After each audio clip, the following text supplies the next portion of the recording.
Katika matukio muhimu ambayo Young Africans wanayatengeneza na yatakuwa yakiheshimiwa zaidi na yatabaki kwenye madaftari ya kumbukumbu, rekodi pamoja na historia za milele, hasa kwa stori za michezo pamoja na burudani zake hapa nchini, ni swala zima la uzinduzi wa project ya uwanja mkubwa wa Young Africans, jambo ambalo mashabiki wengi wamekuwa wakiliongelea na wengine wamekuwa wanafurahi zaidi pale ambapo wanaona hatua kwa hatua Young Africans wakiwa wanasema ama kushare na mashabiki zao katika hili ambalo limekuwa likiendelea kila siku. Kwa mujibu wa rais wa klabu ya Yanga, namzungumzia Engineer Hersi Saidi, ambaye ni mtu makini sana.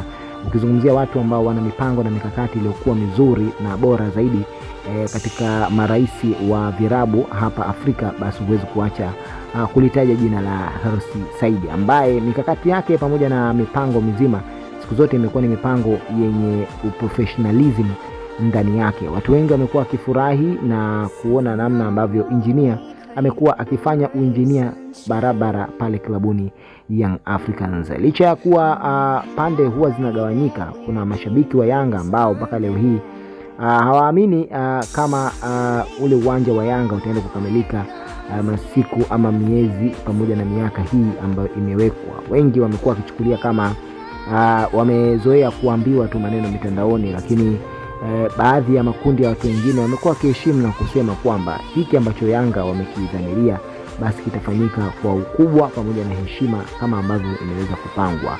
Wawekezaji wameweza kutayarisha mifumo pamoja na vifaa vya kutendea kazi, lakini pia tayari Young Africans wenyewe walishatoa uwanja kwa ajili ya kuweza kufanyika jambo hilo la msingi kwelikweli na la kihistoria klabuni hapo. Maoni yako ni yapi? Una lipi la kuzungumza kuhusiana na uwanja huu wa klabu ya Dar es Salaam Young Africans? Lakini pia unahisi ni kipi ambacho kinafanyika zaidi katika maboresho ya uwanja huu, na wewe komenti zako ni zipi kama shabiki? Tuambie, maana mitandaoni zimekuwa na komenti mbalimbali, mashabiki wamekuwa wakizungumza kwa namna tofauti katika swala hili. Wewe hapo una lipi la kuzungumza katika hili?